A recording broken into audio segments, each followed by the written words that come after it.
see trees of green, red roses too. I see them bloom for me and you. And I think to myself, what a wonderful world. I see skies of blue and clouds of white, the bright blessed day, the dark sacred night. And I think to myself, what a wonderful world. El COVID para la salud mental está suponiendo un desafío, como lo es también pues, para la salud física, para la propia sociedad y para el sistema sanitario. Y la salud mental, como parte del sistema sanitario, pues también está sometida a ese desafío que está suponiendo el COVID.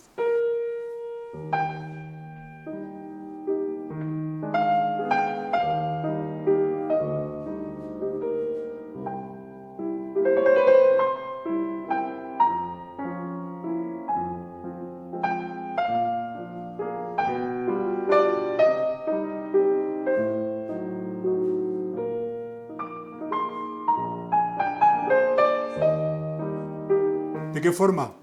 Bueno, pues fijaros los cambios que esta pandemia está ocasionando para nuestra vida, ¿no?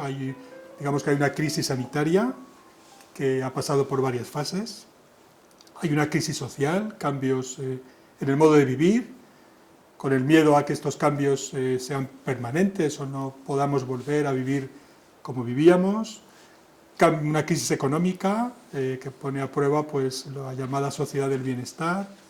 Bueno, pues todo eso, que va desde la propia muerte a la muerte de familiares o a los problemas que se pueden derivar para mí a partir de ahora en lo laboral, en lo social, en mi familia, en mis hijos, en mis amigos, en mi trabajo, pues todo eso es un desafío.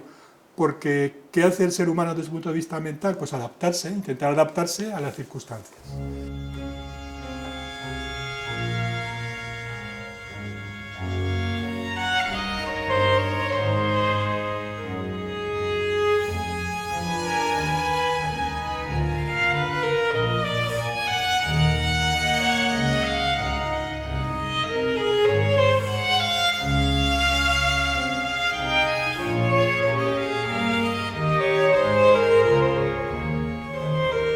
Entonces estamos viviendo, desde hace un año ya, una situación de estrés extraordinario, que pone a prueba nuestra capacidad. Cuando el estrés es manejable, es como levantar un peso.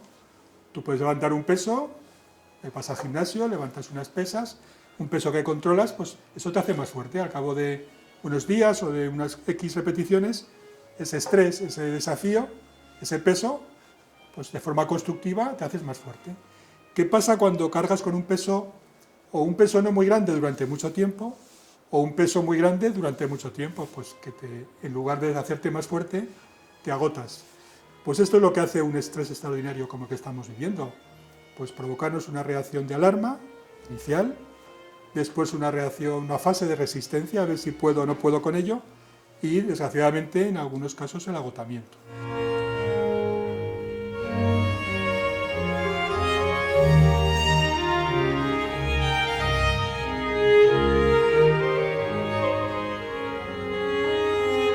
¿En qué fase estamos nosotros?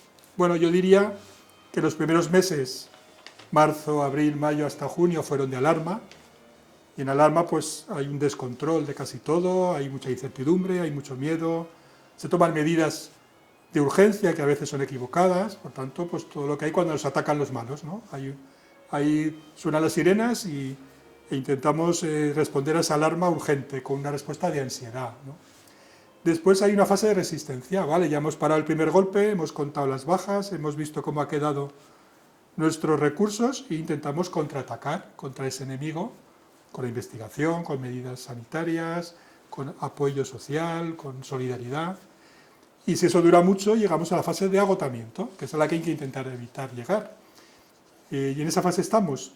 Pues hombre, yo me atrevería a decir que si los primeros meses han sido la ansiedad y la angustia y la alarma el síntoma predominante Yo creo que ahora estamos más bien viviendo el agotamiento.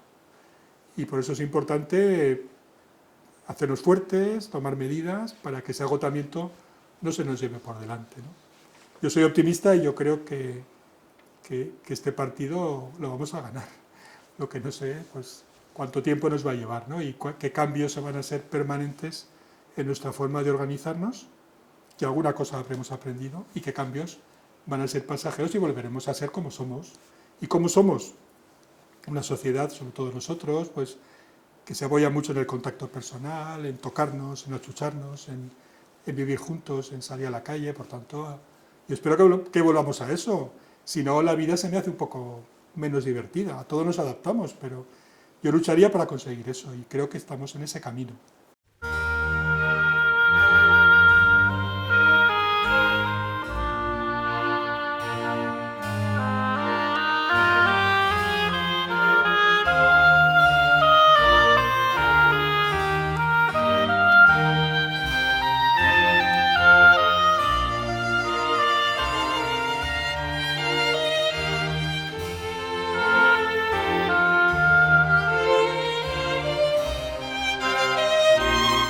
Es cierto que nos viene una pandemia de salud mental derivada del COVID. Cierto, hablamos mucho ahora de olas, ¿no? Parece esto del mar, de tsunamis también. Entonces hay una primera ola que fue la parte, digamos, sanitaria urgente de la pandemia. Muertos, aquí ya tenemos en Cantabria ya más de 500, personas enfermas, cuarentenas, hospitalizaciones, ingresos en las UCIs. Esa fase es la primera ola tremenda, la que coincidió con esta alarma, con esta explosión. Luego hay otras olas sanitarias también, por ejemplo, hay otros enfermos que no son COVID y que de alguna manera han manifestado su temor y su experiencia de que no se les ha atendido a lo mejor otras patologías, como puede ser el cáncer. Hemos oído a personas afectadas, pues creemos que no se les ha atendido bien, lo entendemos más o menos. Yo decir que yo creo que en Cantabria se ha seguido, yo en las reuniones de jefes de Valdecilla, pues ahí se veía que especialidades como oncología, neumología, reumatología, otras especialidades estaban dando salida a las patologías y no se dejaba de ver pacientes graves, pero bueno, la vivencia que se ha tenido y en algunos sitios está pasando es de consecuencias para los enfermos no COVID. Después también van a venir consecuencias que ya estamos viendo para los enfermos crónicos, enfermos que necesitan una vida regular, unas consultas. Bueno, eso se ha visto interrumpido y eso quizá pueda tener alguna repercusión. Pues bien, después de todo eso, se hablaba de la ola de la salud mental. La verdad es que ahora hay muchos expertos hablando, ahora te encuentras en cada esquina hay un experto, ¿no? Todo el mundo quiere ser experto. Y dentro de mi campo, pues hay expertos que salen en los medios de comunicación y que son un poco agoreros, son muy pesimistas y alarmistas y nos hablan ya de gran cantidad de gente enferma mentalmente, de profesionales. Bueno, y yo siempre digo que hay que diferenciar entre tener síntomas y estar enfermo. Lo ideal es no tener síntomas. En un mundo feliz nadie tiene síntomas. Yo desde hace años ya tengo síntomas continuamente, dolores, problemas, y creo que mucha gente. Entonces, en una situación como la que estamos viviendo, la mayor parte de la población, incluso cifras del 80%, tenemos síntomas. Yo, por ejemplo, he de confesar aquí que tengo insomnio. Un insomnio desde que empezó la pandemia, tengo algo más de irritabilidad, tengo menos concentración, que son 3 de los síntomas que en los estudios que se han hecho, junto con otros que yo no tengo de momento, pues padece la gente en esta situación. Yo tengo esos síntomas, pero no me siento enfermo. ¿Por qué? Porque esos síntomas no me comprometen mi vida personal, mi vida laboral, mi día a día, no alteran mi proyecto de vida. ¿Qué pasa si eso lo pone en peligro? Pues ya empezaría a pensar que estoy en riesgo de caer enfermo.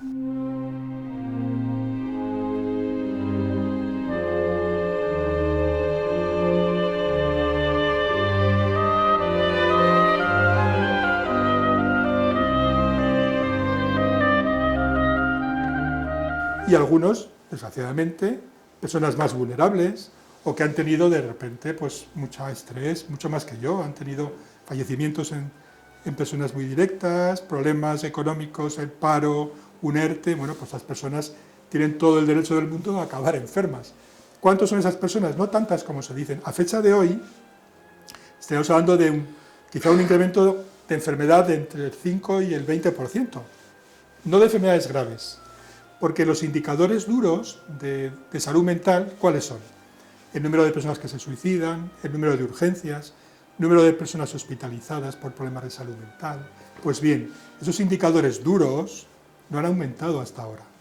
En este año tenemos datos de que los ingresos, los suicidios, las consultas por suicidio, las visitas a urgencias por enfermedad mental no han aumentado.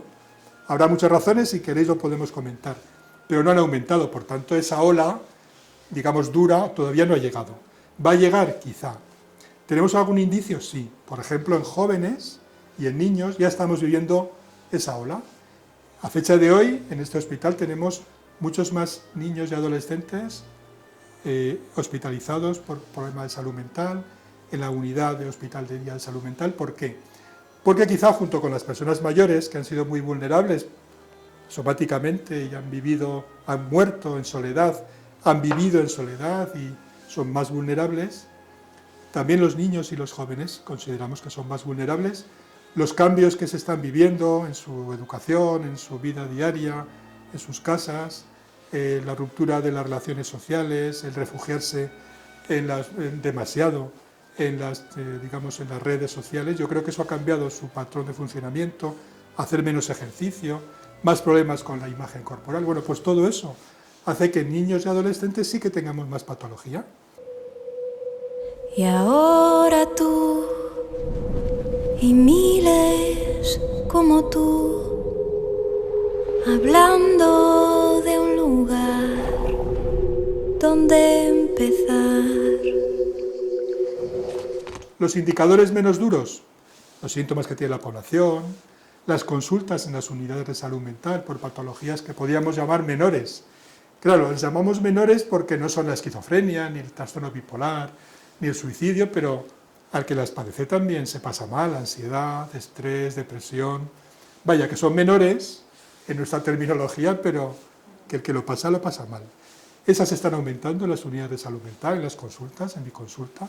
¿En qué porcentaje? Pues hablar de porcentaje siempre es un poco atrevido, ¿no? Pero ya que, se me piden siempre porcentajes, pues yo diría que un 20% igual. Estamos creciendo en las consultas de forma directa o indirectamente relacionada con el COVID.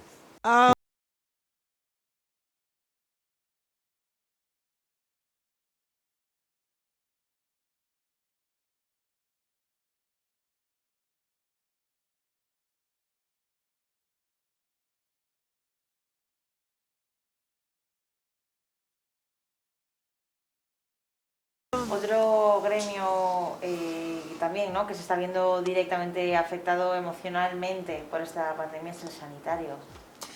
Sí, el sistema sanitario es uno de los elementos de nuestra sociedad tan importante, tan crucial y más castigado por la pandemia. Hay otros grupos también sociales y por edad, por ejemplo los ancianos, de los que hemos comentado, otras profesiones que han visto que sus empresas, que su transcurrir, que sus proyectos empresariales se están viniendo abajo por una serie de medidas sanitarias que se han impuesto, lógicamente, sobre todo al principio, sobre las medidas económicas, aunque no puede haber salud sin economía ni economía sin salud. Pero bueno, hablando de los sanitarios, pues es un grupo muy importante y es crucial. ¿Y qué ha pasado? Primero, que han muerto muchos sanitarios. Segundo, muchos sanitarios están viviendo una sobrecarga física y emocional, de ver morir personas, de tomar decisiones, a veces dilemas éticos, ¿no?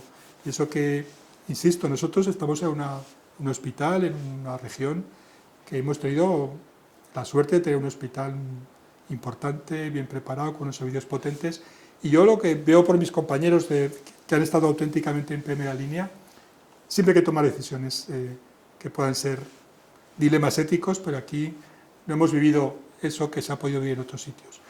Dentro de los sanitarios, los médicos importantes, pero también el personal de enfermería, que son realmente, los médicos tomamos decisiones, estamos ahí al pie del cañón.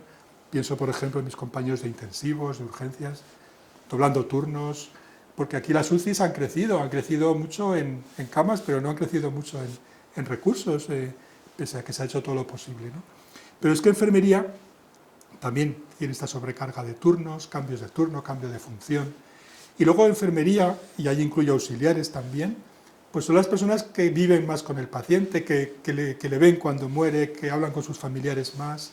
No digo que los médicos no, por supuesto que sí, pero es que enfermería ha tenido una sobrecarga, está teniendo una sobrecarga enorme.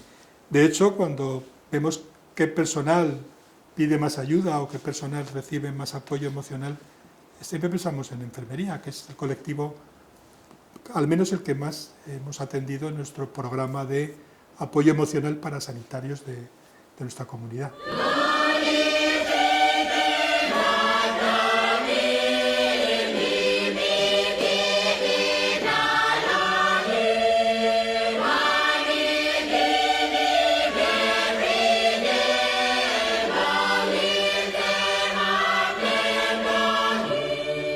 Ya desde el mes de marzo, ya llevamos un año, nos parecía que una buena medida era cuidar a los que nos cuidan. Es algo importante, hay que cuidar a los profesionales de la sanidad, aunque solo sea por interés, para que luego me cuiden a mí cuando estoy enfermo, ¿no? Entonces ya desde el marzo del año pasado pusimos en marcha un programa de apoyo emocional para pacientes y familiares, pero también simultáneamente para profesionales del hospital, de la atención primaria, y llevamos un año y el programa está abierto. ¿En qué se basa este programa? Primero, al principio, había un grupo de compañeros de mi servicio que hacían una atención presencial, o sea, que iban a las plantas COVID, que han ido aumentando, luego disminuyendo, luego aumentando. Bueno, pues allí íbamos directamente a hablar con los profesionales, con un mandamiento principal: no les molestéis mucho, que están muy ocupados, no estorbar, pero sí invitarles a hablar, a ventilar sus emociones, a compartir, porque los sanitarios somos muy reacios a veces a reconocer este malestar y a pedir ayuda. Entonces, esas visitas que hicimos por las plantas, por todas las plantas COVID, pues fíjate, en pocos meses repartimos, si se puede hablar así, unas casi 1000 dosis de apoyo emocional. Quiero decir que íbamos todos los días y compañeros que estuvieron involucrados en esas reuniones, aunque fueran de pocos minutos, algunos repetirían, otros lo harían una vez, otros ninguna. En total, como si un apoyo emocional fuera una píldora, pues dimos casi 1000 píldoras de apoyo emocional. Esa fue la parte presencial. La parte no presencial es el apoyo que hemos hecho telefónicamente. Entonces, en este año ha habido 40 pacientes que han pedido ayuda, sobre todo al principio, se les ha atendido de forma no presencial, de forma complementaria a los problemas mentales y a los dispositivos que ya funcionan, como es la interconsulta en el hospital, las consultas del hospital, las consultas de salud mental. Aparte de todo eso, pusimos en marcha este programa y 40 personas han pedido ayuda. Y de los sanitarios han pedido ayuda 50 personas. En un año 50 personas. Conclusión, para lo que se habla de que 2 de cada 3 sanitarios estamos, digamos, con síntomas o con trastorno, yo diría que con síntomas y no con trastorno, pues hombre, 50 se me antoja que es poco.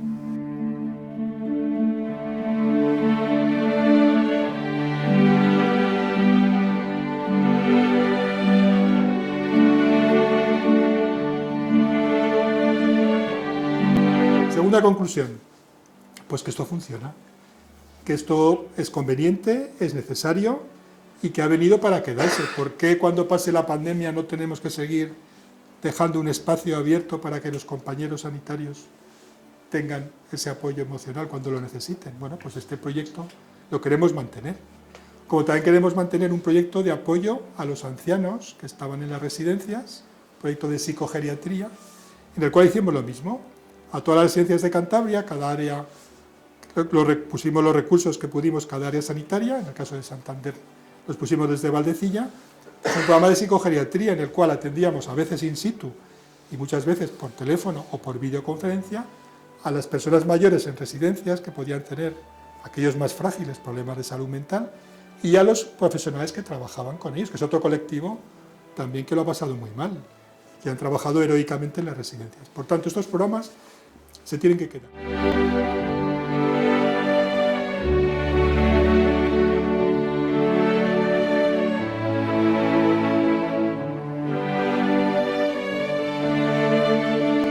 Más conclusiones.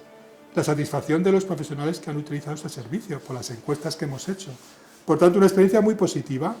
No somos los inventores de esto se ha hecho en otros sitios de España y del mundo, y con resultados parecidos, ¿eh? Por tanto, no hay que ser catastrofista, hay que prever que vamos a tener más problemas de salud mental. En lugar de preocuparnos, vamos a ocuparnos, que siempre es mucho más positivo, y vamos a pensar que el apoyo emocional es un arma muy importante. Por tanto, pedir ayuda cuando os haga falta, por favor, y démosla rápidamente y porque es eficaz.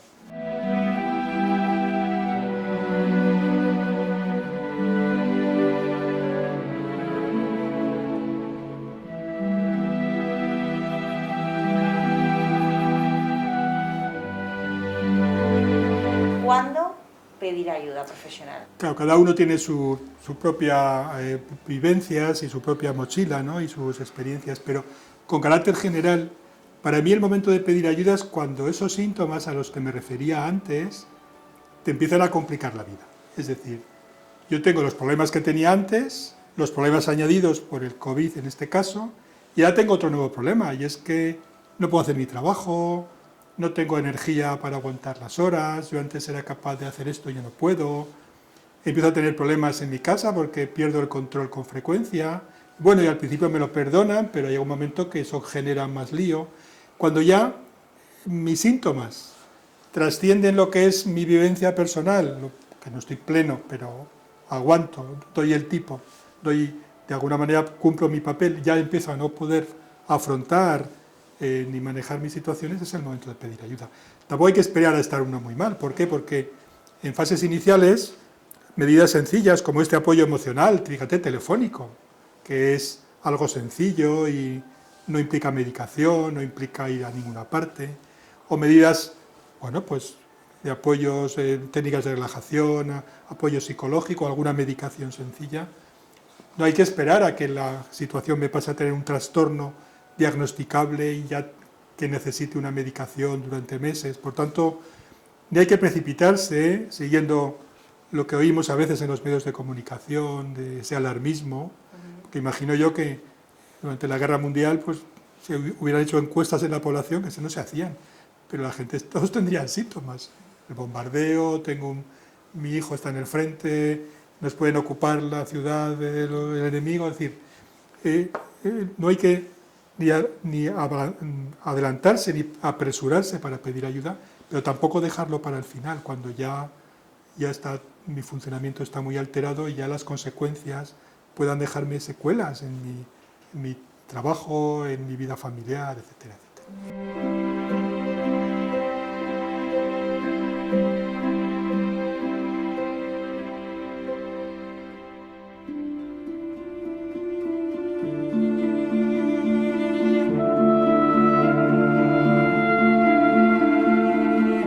Está siendo un desafío para la vida en general, pero ¿por qué en concreto está suponiendo un desafío para nuestra salud mental? Bueno, pues por lo que comentábamos antes, porque la salud mental, de alguna manera, que va íntimamente unida a la salud física, es un poco artificial separar lo físico de lo mental, porque lo mental, ¿dónde tiene su asiento? ¿Dónde se genera? ¿Dónde se consolida? ¿Dónde tiene sus efectos? En lo físico, porque a veces identifica la salud mental con la salud espiritual. Tampoco es exactamente lo mismo. Quizá lo espiritual sí que es totalmente trascendente y no tiene que ver con la corporalidad, pero la salud mental es tan cuerpo como es un problema de estómago o un problema cardíaco. Por tanto, es salud. Es salud y la salud mental se ve directamente. Esos que supone la pandemia, los cambios, esta crisis social, económica, cultural que estamos viviendo, sí que influye directamente en la forma en la que una persona vivencia estas experiencias, piensa en alternativas y de alguna manera habla con uno mismo, porque la salud mental al fin y al cabo es la forma en la que hablamos con nosotros mismos, de decirme yo, pues mira, tengo este problema, pero voy a poder con ello, o voy a recurrir a esto, o voy a recurrir al otro. A veces el ser humano utiliza su inteligencia para complicarse la vida y se dice cosas como no puedo con esto, no puedo soportar esto, todo va a salir mal, esto no tiene solución. Bueno, pues esos pensamientos negativos a veces se ponen en marcha ante situaciones complicadas.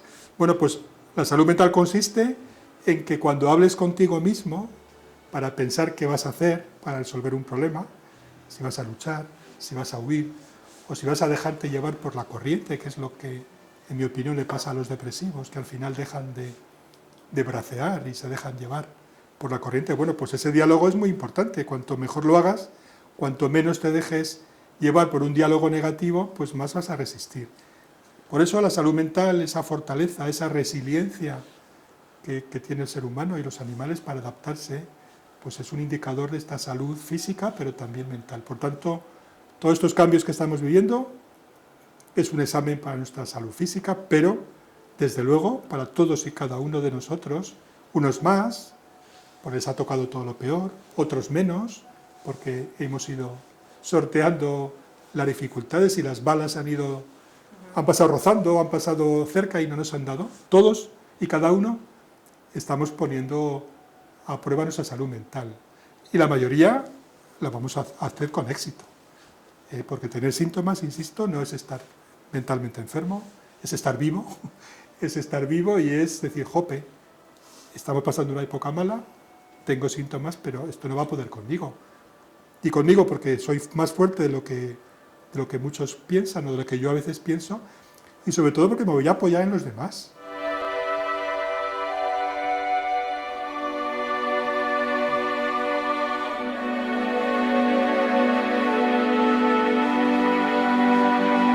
Lo hemos visto solidaridad, hemos visto apoyo mutuo, hay cosas bonitas que se han visto en esta pandemia. Ojalá no lo hubiéramos tenido la pandemia, pero ya que la hemos tenido, la tenemos, vamos a marcar lo que ha sido espectacular. ¿Qué ha sido espectacular? La solidaridad entre la gente, la ciencia, que en 11 meses tengamos ya, algunos de nosotros ya estemos vacunados y los demás, y se resuelven estos problemas político-administrativos y de logística, pues estaremos vacunados, una gran parte, sobre todo del mundo desarrollado. Desgraciadamente, como siempre, habrá países que irán por detrás. Espero que nosotros estamos yendo por delante, aunque no tan rápido como nos gustaría. Bueno, pues pensar que en 11 meses algunos ya estamos vacunados, eso es un logro espectacular que hay que poner en valor.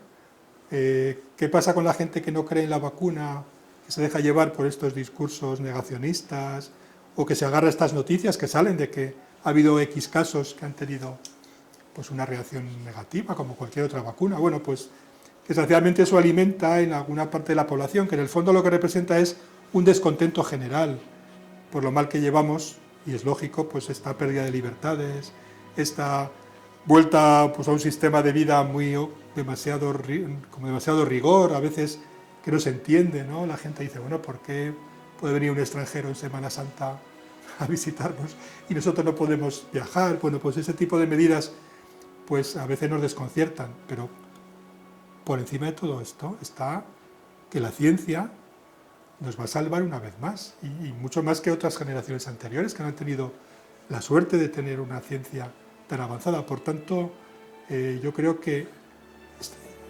usemos los pensamientos positivos, fijémonos en lo que hemos aprendido estamos aprendiendo en esta pandemia, démonos cuenta de que somos fuertes, de que apoyándonos unos a otros somos más fuertes, y eso repercutirá positivamente en nuestra salud mental. Si no, pues tendremos mucho más trabajo los psiquiatras y los psicólogos clínicos, que no está mal, porque siempre es bueno trabajar, pero preferimos prevenir que tener que intervenir, ¿no?